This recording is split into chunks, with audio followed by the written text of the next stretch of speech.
Hello and welcome to the Everything is Black and White podcast. I'm Andrew Musgrove and the Mirror's Simon Bird is back with me. Yes, you lucky people, you've got Simon twice this week.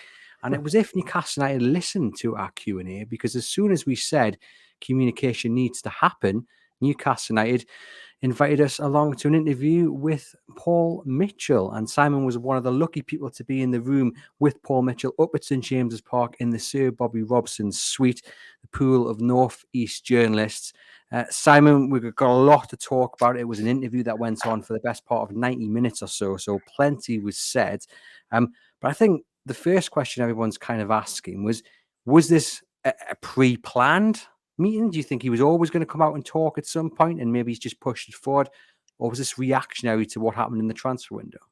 No, I think it was pre-planned, and it's something that Paul Mitchell wants to do going forward. He's done it in his other jobs, done it in Monaco, reasonably successfully. I think he recognises that it's quite important in his role not to be anonymous and just to do stuff behind the scenes, but to be accountable and to come and explain decisions from his own point of view. And I also think it's a kind of a help for Eddie Howe and the regime to have somebody senior and a sporting director, not the coach, explaining decisions that the club have made, successes, failures, that kind of thing, in public, so that Eddie Howe isn't the only one getting the, answering the questions and getting the flack and facing the media. There's got to be a wider discussion, and Paul Mitchell has put himself up for that under pressure from the local journalists who have said, look, we need to speak to him, we need to have a chat. We saw him briefly in Germany, which is an introduction, and now I think he's keen to build relationships. He clearly sees this as a long-term, medium-term job to do and to reshape Newcastle. So it's I think it's a positive thing that he's done it. It's positive that he's been open. He's given us an hour and a half of his time, which is kind of like, we thought, well, it's going to be half an hour, he'll dash off somewhere else, but he sat there and answered all our questions before anyone says there were tame questions or we didn't challenge him on big issues. We challenged him on the big issues. We challenged him on contradictions between what he was saying and what has happened, or what he was saying and Eddie Howe has said. So it was all on the table, and he did try to answer pretty much every question. We ended up with 10,000 words off him, which we all had to boil down in the space of 2 hours to give the fans a take on what had happened last night. Yeah, a long interview, but a welcome one. And the reaction has been a little bit mixed. Some have said, brilliant, he's come out and he's spoken to the media, and we've got some answers to what has happened. We've got some word about what's to come as well. But others have been a little less welcoming of what was said. What was the mood like in the room? Because I guess what you've got when you read it online or you read it in the paper, it maybe doesn't tell the full story, because what is said can be a little bit misinterpreted or construed a certain way. And it's really important to get the insight from someone like you, who was actually sitting across the table from him, and you could see the body language, and you can tell us what was said, but in the context of the mood within the room. Yeah, I think there's a few things to say to that. Is that when a sporting director clearly wants to do new things, he's inheriting stuff which he doesn't want to, which he wants to change and tweak. So I think that's a positive thing to have a new brain in there and a new direction, or a challenge to what's gone on before, to try and make the club better. So as journalists, it depends how much leeway as journalists we want to give to a new guy, and how political you want to take those quotes.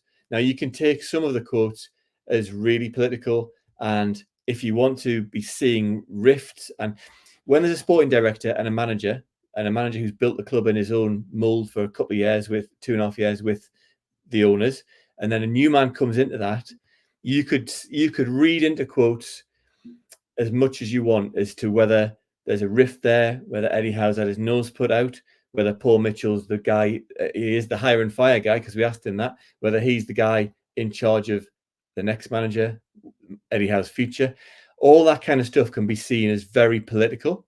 But if you give him a bit of leeway and say, well, this is just a new guy wanting to improve things, you can read into it what you want. It depends if you want to make rifts or to give him a fair crack of the whip. And I think fans understand that. I think it replies to stories which have been put out, the way everyone's written it, kind of fans are pretty savvy these days and they can see what's going on.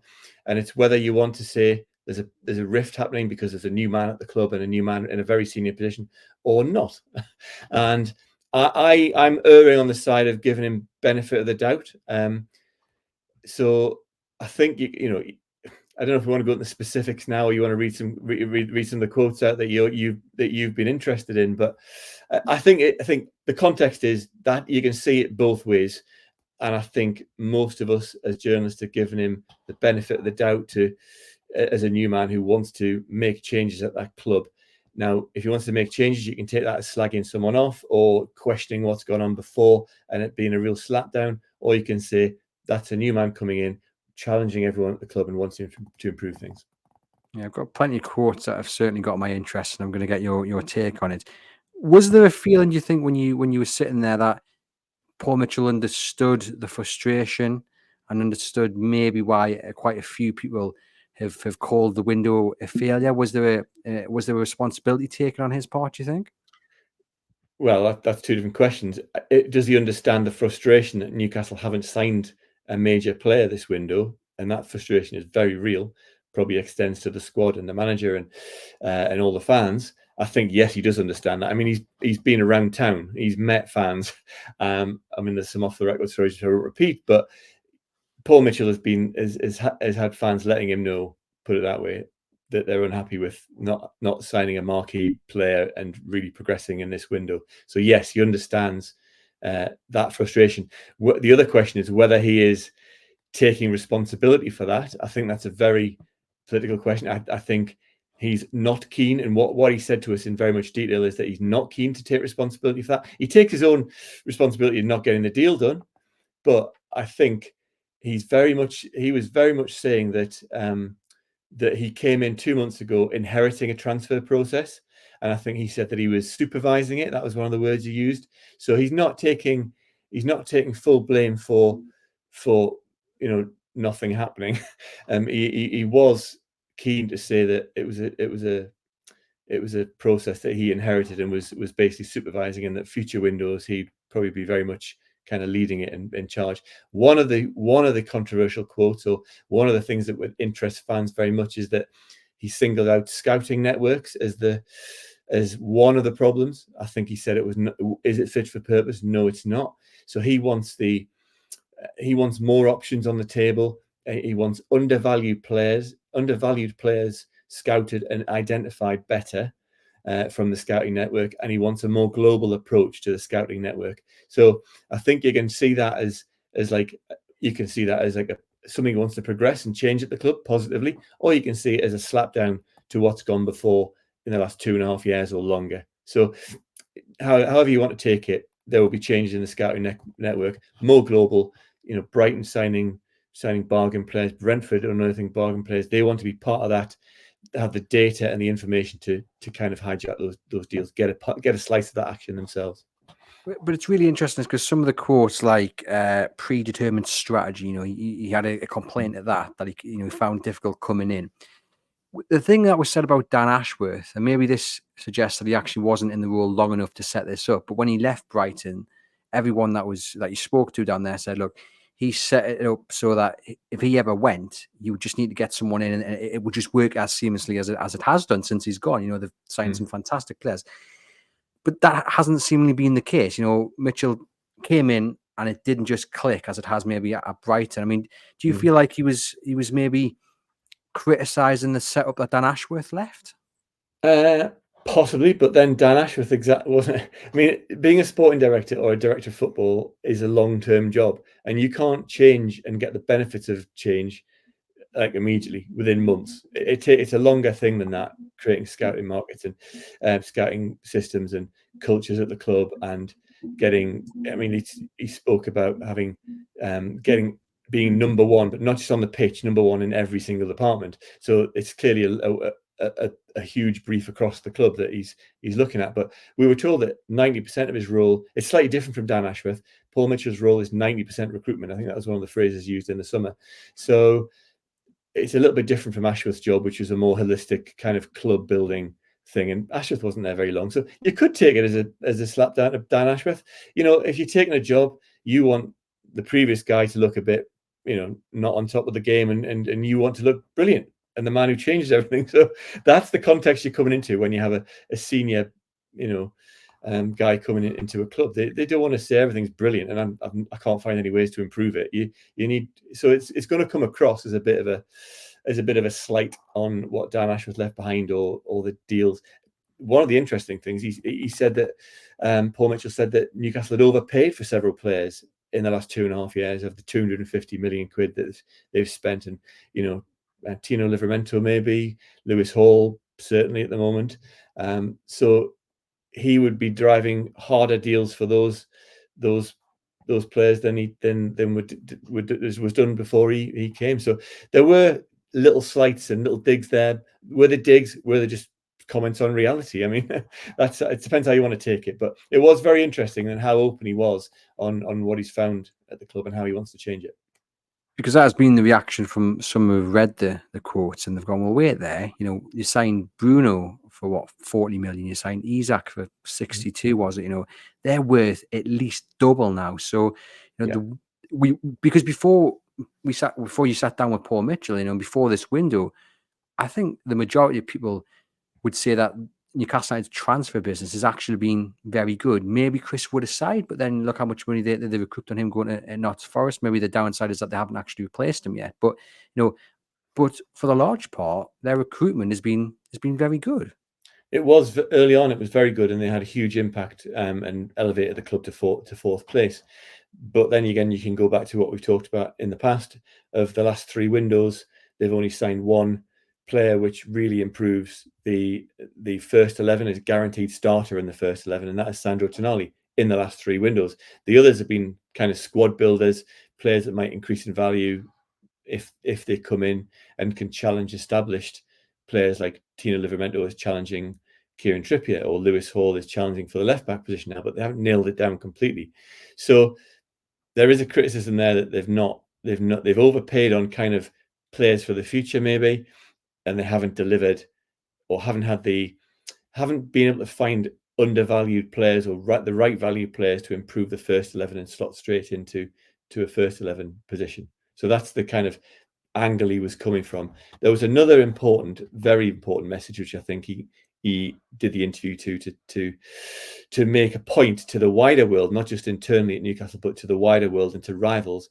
And that was, Newcastle are not going to overpay for players. They will walk away. He used the phrase, "We will draw a line in the sand on these transfer deals. If you think there's a Newcastle tax and the Saudi owners will just spend.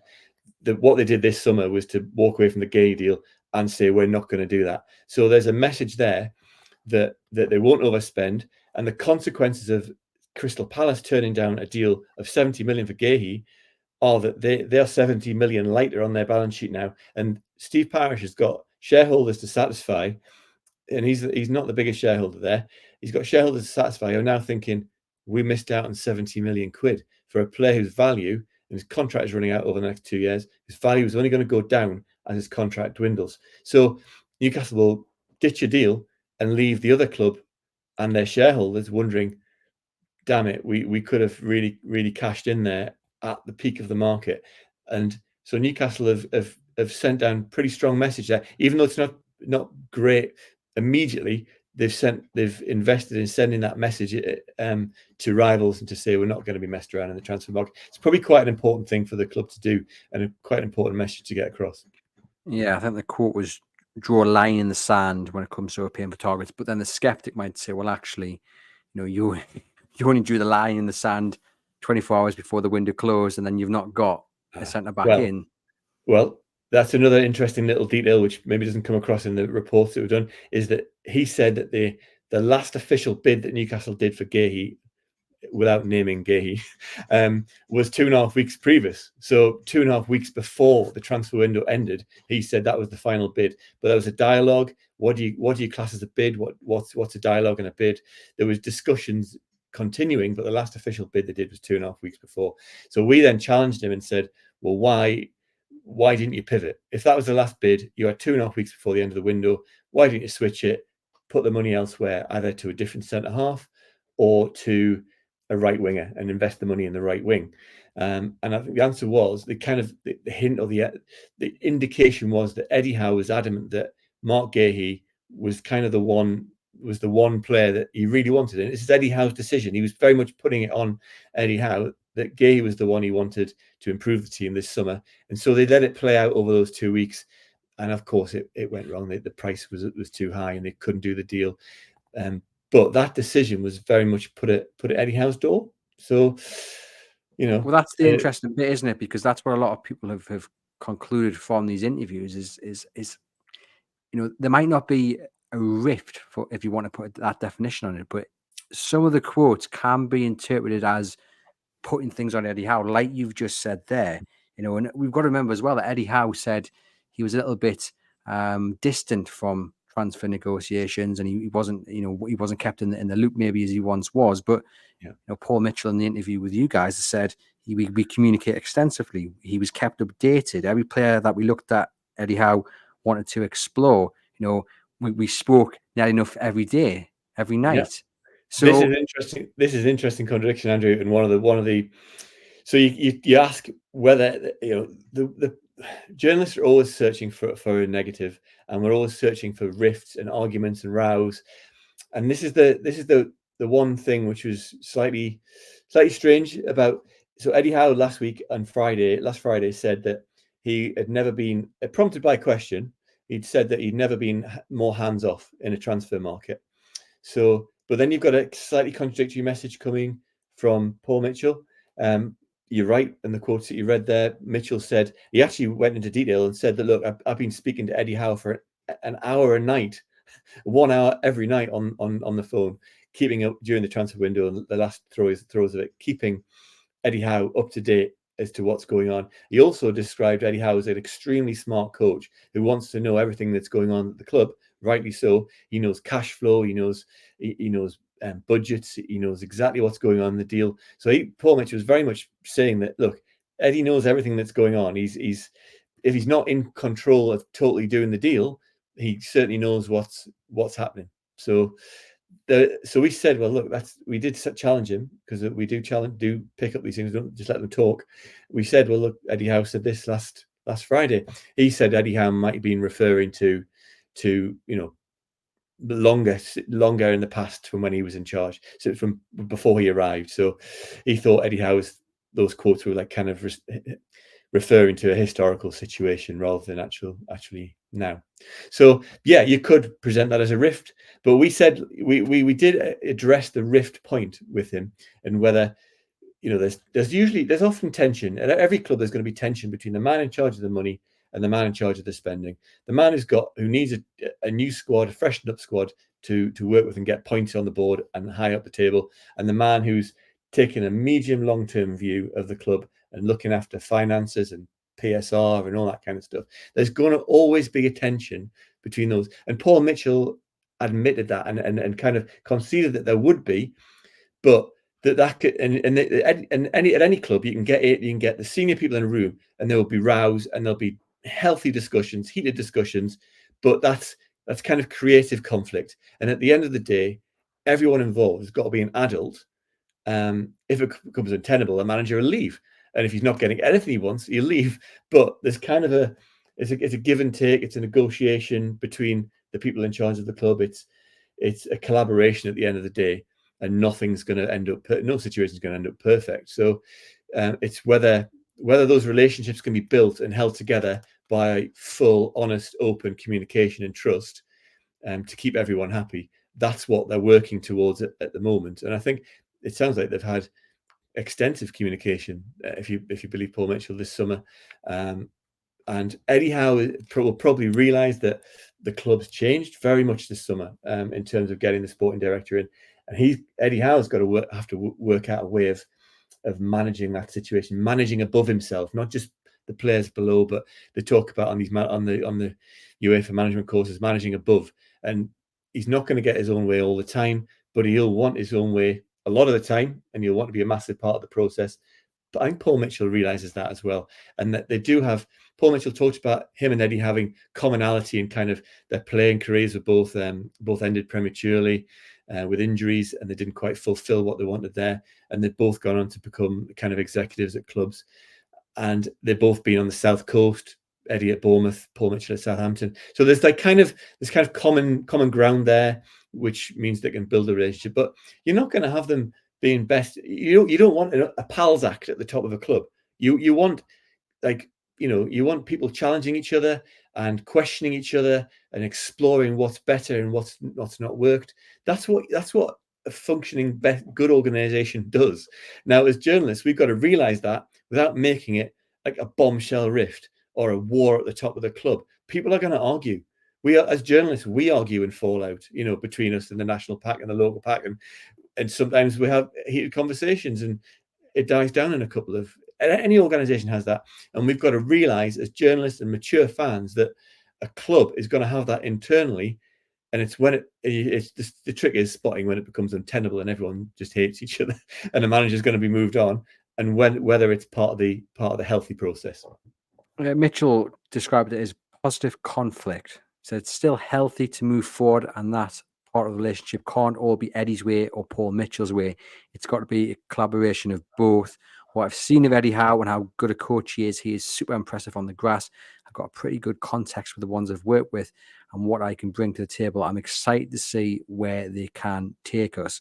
Positive quotes. You could contradict it in the rift thing, but in the room, what I took was that he was trying to over communicate with Eddie Howe, really keep him in the loop, really build a relationship. And he was very positive about Eddie Howe and the job he's done and the job he wants him to do. And he spoke of Eddie Howe being there in the long term and helping Newcastle fulfill their ambitions, not pushing him out the door to England. I took it as a kind of conciliate. It was a little bit political in what he was saying in terms of the change he wanted, but also there were big elements of conciliatory elements which Eddie Howe shouldn't worry about. Yeah, as you say, some positive message there. But one of the things that some fans have picked up on, Simon, was, and you've referenced it there, about Paul Mitchell talking about Eddie Howe being smart. But there was one quote in which he says he's smart enough to realise there has to be change, or there has to be evolution or whatever. I can't quite remember what the exact quote was. But some fans have gone, well, is that a bit of not a threat, but is that like, Eddie Howe has to realise change is coming and he has to get on board with it?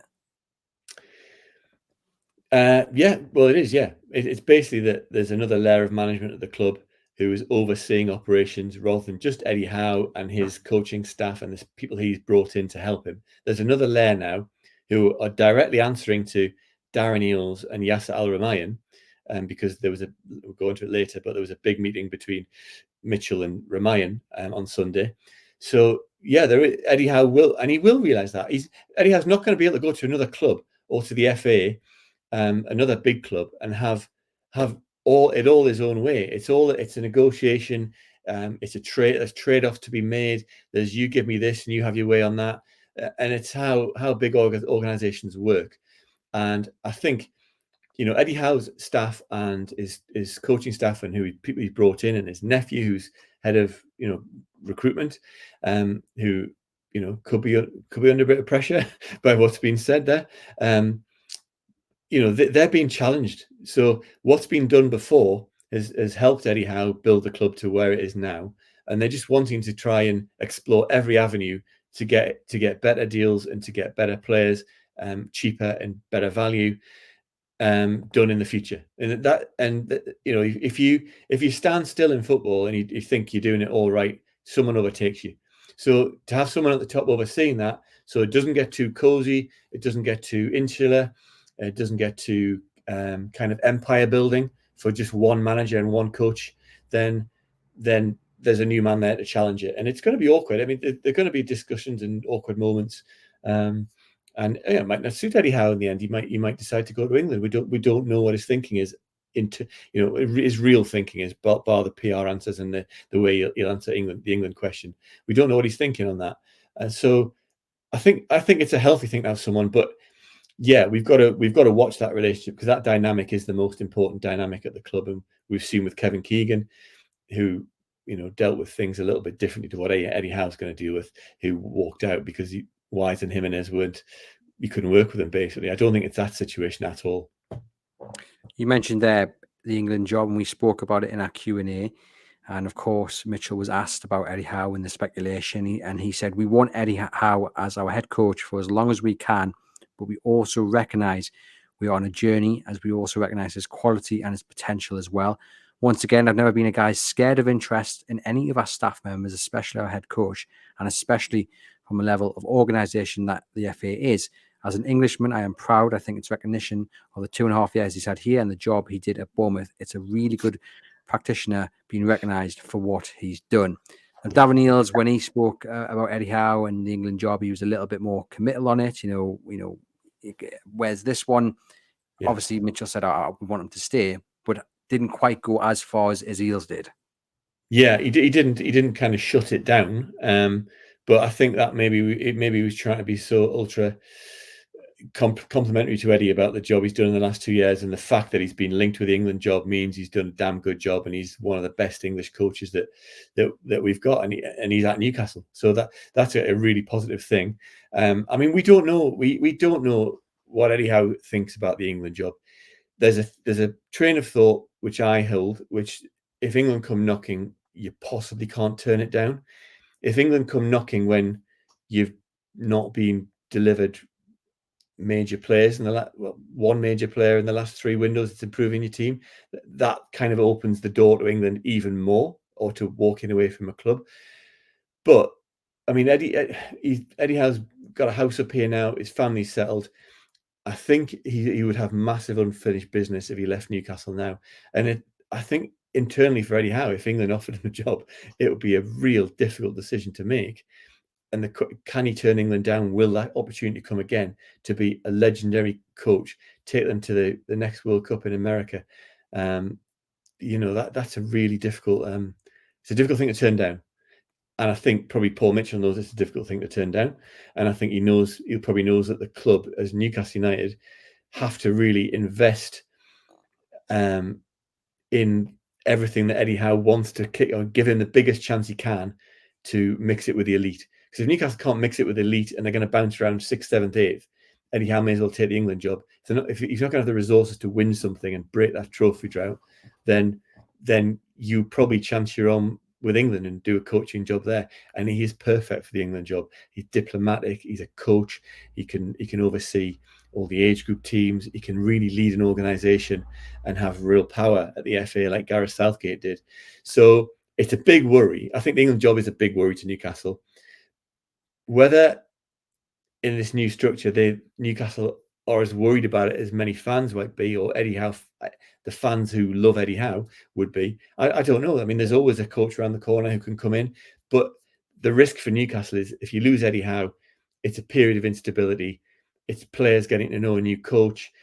Quite often a team gets dips when there's a new coach being in, and there's a big circulation and churn of players who are not the manager's players. So it is a big risk to lose your coach. It's a destabilizing risk, and it's a risk and a destabilization that Newcastle can't afford in a massive season. No, 100%. Definitely one to watch. He said a lot about changes to come in terms of signing players and the scouting system, but he also said a lot about probably Newcastle's biggest failure when it comes to the transfer market, and that is trading. They've not been very good in recent years at selling players, and that's probably because of big wages and big contracts and maybe just no takers for the players. And he said he complimented Liverpool quite a lot in this interview, didn't he, about how they approach things. And he spoke about Liverpool selling Carvalho and Van der Berg. And then the quote is, 50 million and you can fund yourself a big one, is what he said. And he wants Newcastle United to do that more balanced approach. But again, it's very easy saying that. But if there's no takers for your players, then what do you do?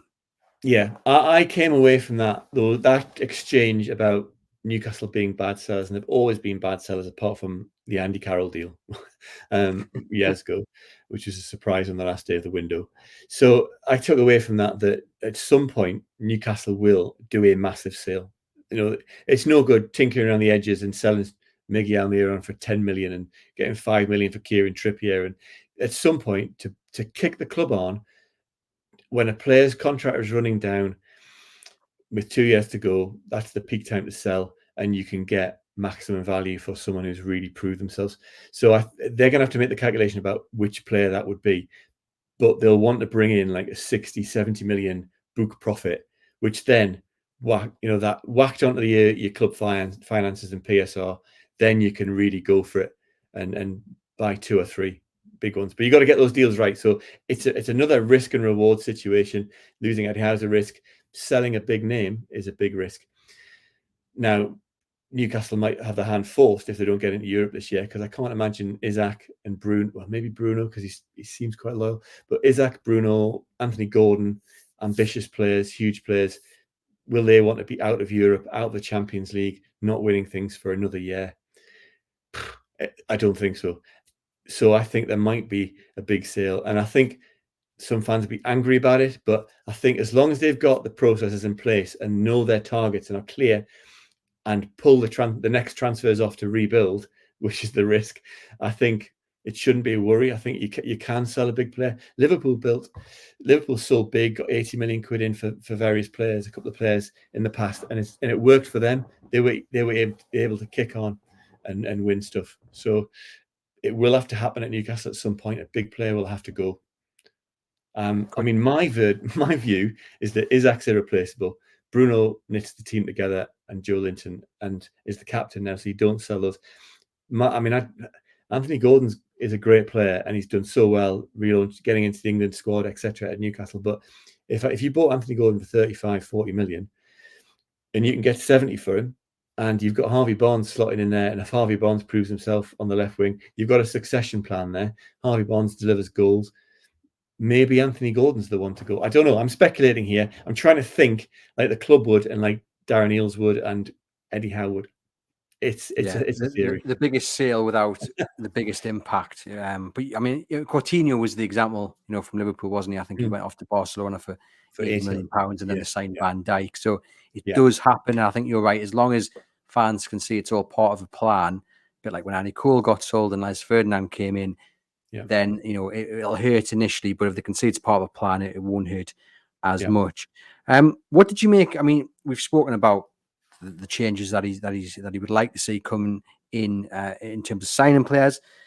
What did you make of it? And B, how quickly do you think he's going to be able to implement what he wants to do when it comes to that scouting network, when it comes to going after maybe more unknown or cheap alternatives over new rather than the kind of the marquee, for example? I mean, are we looking at the January transfer window? Are we looking at next summer? Is it a bit more of a long-term project? Yeah, I think the way he spoke, and there was a section on this, when should he be judged?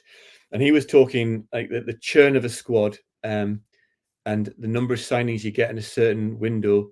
He was mentioning like 6 a year, and after 6 a year, and then after 3 years, you've kind of got 18 players, different players in, and you've churned the squad, and then the job that Paul Mitchell has done can then be judged, 3 years or 5 years. But I think the way they're working it, and there's a big opportunity with 11 players out of contract as well, is that it's going to take 3 years before you know whether Paul Mitchell's delivered value, delivered big names, signed players who've grown in value and delivered on the pitch, and got the club knocking on the door of the elite with all the limitations of their current financial situation as well. So I think you're probably looking at a 3-year plan of him in charge. He said, my responsibility, or I'm paid to look after the club in the short, medium, and long term. And I know whether we've done a good job in 5 years' time. So, but fans aren't going to be that patient. They're going to want to see some action in January and in the summer. And like you say, there's so many players out of contract. Like, he's not going to have an easy time of it in the summer, and especially given what's happened this summer. The expectation, and I guess as well, given what he said as well. He's gone, okay, I came in with like 6 weeks of the window left. What I found wasn't great. I couldn't really impact things in the way I wanted. It was someone else's responsibility, to want of a better phrase. Yeah. But now you're going to start. January is his. Yeah. January set it up for him. Yeah. So they have to see some action. Absolutely. Yeah, that's right. I mean, in terms of sort of fan impatience, I mean, I think as long as Newcastle are knocking on the door, and Mitchell set the target yet again from a senior person at Newcastle that Europe is the target this year. He described it as very realistic with the players with an improved injury record, the players have got back from injury and fewer games. He described, even without signing Mark Gay, that's a realistic is a realistic ambition. So I think as long as Newcastle are knocking on the door and doing that, having long cup runs, and we can see them being unlucky in a semi-final or messing up in a quarter-final against a huge rival, fine. People accept that. Everyone wants them to get over the line and win one of those crucial high-tension semi-finals or finals at some point. And Eddie Howe and his players have got to prove they're capable of doing that as well. But as long as they're knocking on the door, I don't think there's fan impatience. I think if they're trying to add into the squad, stuff's coming off, and there's a process, there does come a point where everyone goes, God, we're 5 or 6 years into this takeover process, and it's still no different to the other. But if they're knocking on the door and consistently up there, I'm talking consistently like every year, not having a dip back in the mid-table, but 6th, 7th, 5th, 4th. If they're there and thereabouts, I think fans are happy that they're almost there. And at some point, the more you knock on the door, the more you get to semi-finals and finals, you eventually win one. Yeah. He spoke with the chairman, didn't he, after or before the Spurs game, and he said, "I have a few more grey hairs because of the level of ambition that we actually have." He, the chairman, is as ambitious and as enthused as ever. I only know from my interaction, I can't speak for anyone else's, but he's super ambitious and he wants us to perform at the number one level. He wants us to perform not only through the money we spend, he wants us to be the best in class across everything we do, whether that's the youth development, the women's team, scouting and recruitment, data and insight, coaching and innovation. He wants our position to be at the top. What did you make of those remarks? I thought that was interesting that Ramayan and two of the guys who are involved in investment at PIF, and others involved in the World Cup bid from Saudi, which you've reported on at the Chronicle. I thought it was interesting that it came to the match straight after the transfer. We were told that was pre-planned, but they were there watching, seeing with their own eyes. They were meeting the new people at the club, and to have Mitchell say that, yeah, they're still super ambitious is a good thing. You know, that to have Ramayan at the top saying you're driving for number one still, even though they've not landed who they want in the window, is a good thing. I think what they've got to now prove is that they're making the club elite by, and we've discussed this in the last podcast we did, by putting money in from PIF companies through big sponsorship deals. Why can't they fix that now? Pump fair value sponsorship deals in from massive PIF companies, and you get them through. Chelsea have got a hotel sale through to their sister company. They'll get those deals through if they're on offer. So do it. You know, bolster the finances by using the power of the Saudi PIF, and making the finances better. That's what I want to see the Saudis doing. I mean, fair enough, say you've got the ambition, but prove it. I think another thing is on the ambition front, we'll find out how ambitious they are about making Newcastle a mega club, a European giant, on the decisions they make with St James's Park and the training ground. Are they fronting up the money to do that? Like money, not saddling the club with debt? Are they putting the money in to say, there you go and build a new stadium and a new training ground? Or are they going to saddle the club with debt, or just tinker around the edges and give St James's Park a lick of paint? That's when we'll find out what their real 10, 20-year ambition is for Newcastle United. Was that mentioned? Did that come up at all in the interview, or was it more about recruitment? No, it didn't. I think other people are probably in charge of stadium rebuilds and designs and that kind of thing. So that wasn't really touched on. He's got enough on his plate. We've got a couple of comments then, just to ask you, Simon, before we wrap up. Ben says it was a good interview. I did feel reading it that there's still a lot of grey areas between the working relationship with Howe. Did it come across that way in the interview, or was it very much Mitchell is now fully in control of recruitment and Howe is going to have to accept it? When you say fully in control of recruitment, I don't think it's a case of that. I think that's too strong. It's not that it gives the impression that Paul Mitchell is in charge of scouting and buying players, and he'll decide who comes in. I think he's in charge of seeing what Eddie Howe needs for his team, and I think they initially that now that's obvious. They need a right winger, they need a right centre back, they need two people in every position, a senior player who's great, a younger one challenging them. That's the kind of aim to build in the next 3 years. So I think it's a collaboration with the head coach. So Paul Mitchell will ultimately strike the deals and decide whether the money goes there. But as proven this transfer window, with them speaking every hour, Eddie Howe is very much part of that process now. And Eddie Howe decided to just push for Mark Gahey. So I think he's there to work with his head coach, because the head coach's style and philosophy and way of working has to suit the players that he's signing. And he clearly admires what Eddie Howe does tactically and on the pitch, and there's no doubts about that, and on his coaching and how he manages the players. So he clearly values that and is behind that. But the proof is in the pudding. He's not. I don't. It doesn't sound like he was going to force players onto Eddie Howe. If push comes to shove, he might say, "Look, this is the only one you've got. We're going to sign. We're going to sign him. Is he acceptable?" And if he's on Eddie Howe's list, that's fine. I don't think it's going to be a case of Eddie Howe having players imposed on him that he doesn't want. I think it's going to be a wider discussion that. But Paul Mitchell is now going to be, from January onwards, because they'll be planning for January, in charge of setting up deals, knowing what's there, and then coming to a give and take conclusion with Eddie Howe about how that's pushed through. Yeah. Tim says, I thought it was a good interview. People seem to be reading between the lines, and some journalists almost encouraging fans to take sides, which does absolutely nothing other than cause a toxic environment. Not really sure what people wanted him to say. Two questions then, Simon, to finish off. First off, what was he like as a person to sit across the table from? He was engaging. I think you meet some people in football, you think they're not going to be very good company outside of this job.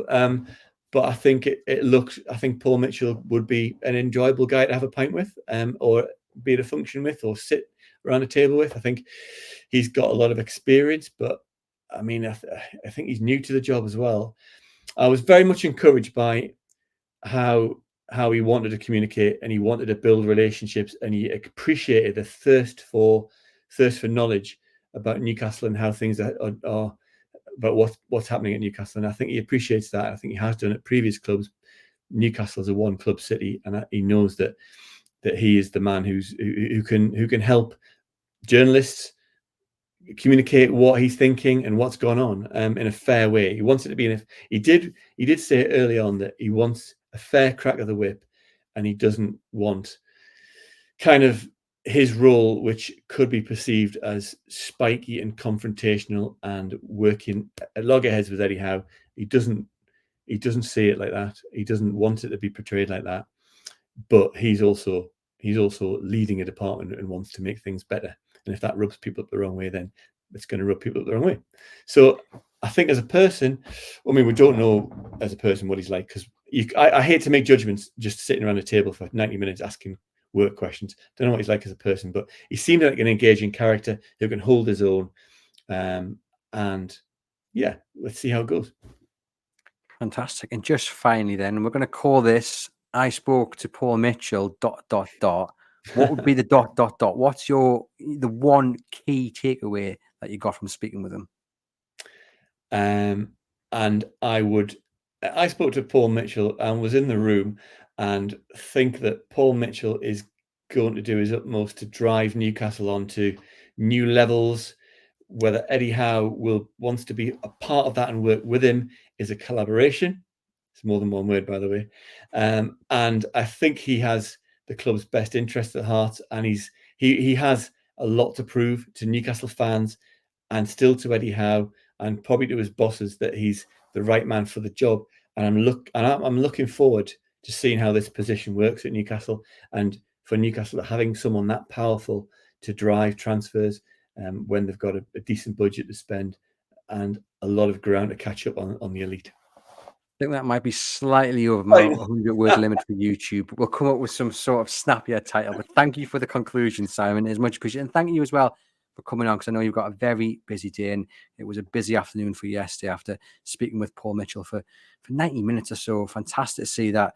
10,000 words, Andrew. We had 10,000 words transcribed from it all. Yeah, it was a huge effort from the lads. Yeah. but worth it, wasn't it? And it's great to Yeah. see getting read on Chronicle and the Mirror. So thank you, Simon. We'll see you next week. To you guys watching, please give the video a thumbs up. Get into the comments as well. Let us know your thoughts on anything we've discussed today. And if you're listening on the audio channel, thank you as always. Please leave us a rating and review. And for myself and Simon, we'll see you guys next week.